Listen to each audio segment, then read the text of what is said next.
Hello po, magandang hapon sa inyong lahat. Ngayong hapong ito ay ipapakita ko po sa inyo ang pagluluto ng pizza sa kawali.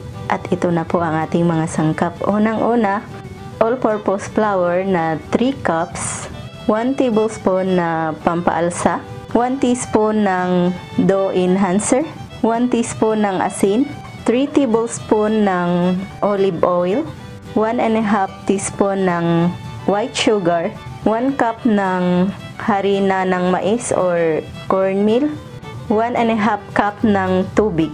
So, ayan na po ang ating mga ingredients lahat. Ngayon po ay imimix ko na po itong mga ingredients natin. Ngayon po ay ihahalo na natin tong ating pampaalsa dito sa warm water. Unang-una, ilalagay po natin yung ating 1/2 teaspoon ng asukal. Tapos hahaluin lang po natin hanggang sa ma-dissolve yung ating asukal. Ngayon ay isusunod na natin ang ating pampaalsa. Tapos haluin nyo lang po. Ngayon ay hihintayin natin ng mga 5 minutes bago siya umalsa. Ngayon po ay imimix na natin itong ating mga dry ingredients. Unang-una, ito pong ating dough enhancer. Tapos itong ating asin. Ngayon ay hahaluin po natin. Ngayon po ay nakikita nyo na po na umalsa na yung ating pampaalsa. Ngayon po ay ilalagay na po natin to dito sa ating harina.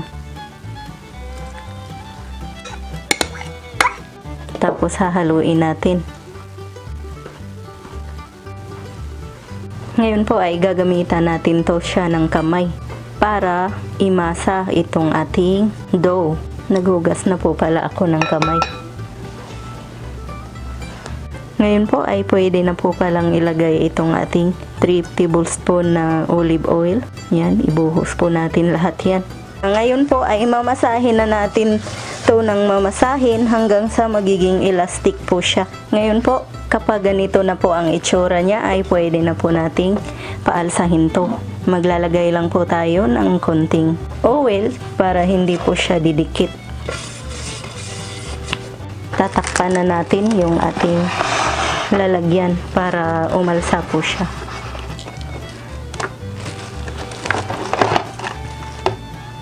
Paaalsahin po natin to ng mga 1 oras. Pwede rin po overnight kung gusto nyo na crunchy talaga yung pizza nyo. Ngayon po, habang hinihintay natin na umalsa yung ating dough ng pizza, ay ipapakita ko po muna sa inyo itong ating mga toppings. Unang-una, hot dogs, mushroom, ground beef, red at saka green bell pepper, cheese, spaghetti sauce, pinya, olive, sibuyas, bawang, at saka oil. Ngayon po ay lulutuin na natin yung ating ground beef. Maglalagay lang po tayo ng cooking oil dito sa ating kawali. Tapos ipiprito natin tong ating ground beef.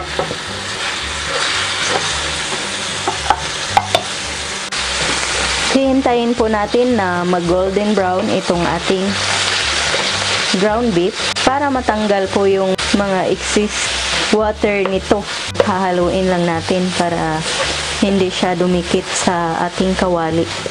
Ngayon po ay pwede na po ito. Ngayon ay magdadagdag lang po ako ng cooking oil. Yan. Para igisa ko na rin itong ating sibuyas.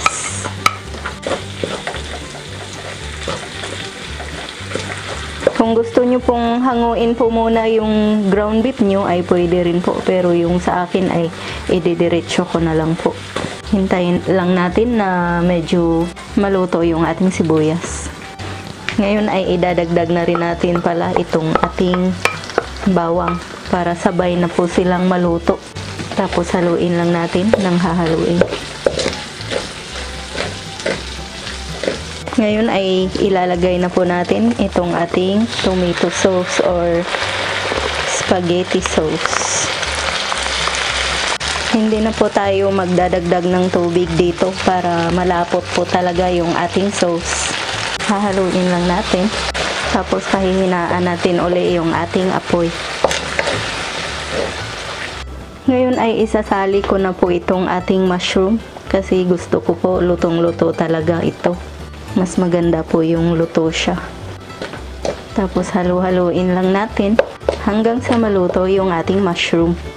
Hindi na po pala ako maglalagay ng asin dito kasi yung dough natin kanina ay mayroon na po siyang asin. Baka masobrahan po sa alat. Ngayon po ay luto na po itong ating ground beef at saka itong mushroom. Papatayin na po natin yung ating apoy. Ngayon ay pupunta na po tayo doon sa ating dough para makagawa na po tayo ng pizza. Ngayon po ay i-check na natin tong ating pinaalsa na harina. Yan. Ngayon ay susuntukin natin sa gitna para lumabas po yung kanyang hangin. Yan. Tapos ipo-fold natin. Pwede na nating ilagay ito dito sa ating masahan na table. Ngayon ay kukuha lang po ako ng tamang size para magkasya doon sa aking kawali na gagamitin. Tapos maglalagay po tayo ng cornmeal dito or harina ng mais. Yan. Tapos mamasahin na po natin to.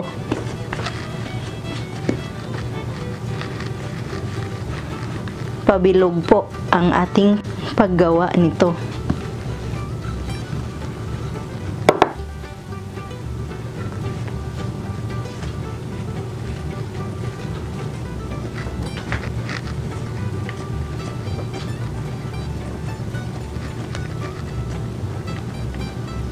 Pwede pong kakamayin nyo lang to.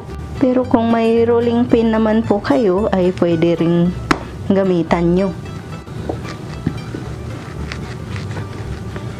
Ngayon po ay tutupiin natin yung gilid niya para hindi po mahulog yung mga sauce natin at saka yung mga iba pang toppings.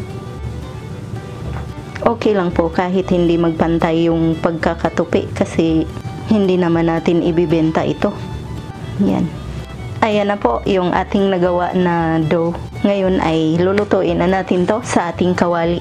Ngayon po ay papahira na natin ng konting oil yung ating kawali para hindi po dumikit yung ating dough. Ngayon ay ilalagay na po natin yan. Tatakpan ko po muna to ng mga 5 to 10 minutes. Tsaka natin babaliktarin. Ngayon po ay i-check na po natin kung pwede na po ba siyang baliktarin. Ngayon ay pwede na siyang baliktarin. So, yan. Tingnan nyo po yung kulay. Nag-golden brown po siya.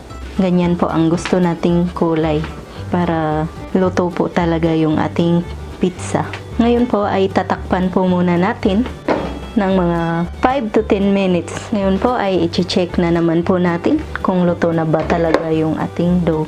Para po pwede na tayong maglagay ng ating toppings. Yan. Ngayon po ay lalagyan na po natin siya ng ating sauce dyan at saka yung ating karne.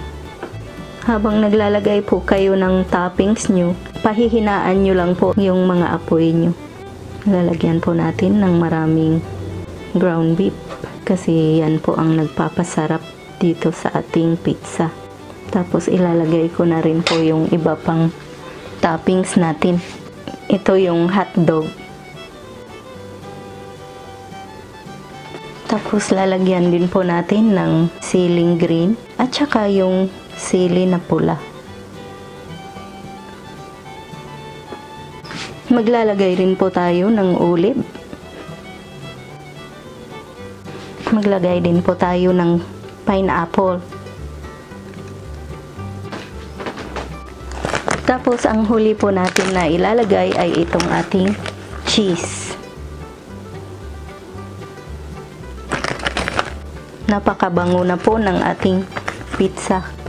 Dadamihan po natin yung cheese kasi ito po talaga ang nagpapasarap sa pizza. Ngayon po ay tatakpan po muna natin ng mga 10 to 15 minutes. Ngayon po ay i-check na po natin. So ayan na po, luto na ang ating pizza sa kawali. Ngayon hahanguin ko na po ito para ma-serve. Yan, wow. Sobrang ganda po at napakabango. At sigurado po akong napakasarap nito. Ito na po ang ating pizza sa kawali. Sana po ay magustuhan nyo ang reseping ito. Sana subukan nyo rin pong lutuin to. Sana mag-like, mag-subscribe at mag-share po kayo. Maraming salamat po sa inyong panunood. Ito po ang inyong Ate Mayang na nagsasabing mabuhay!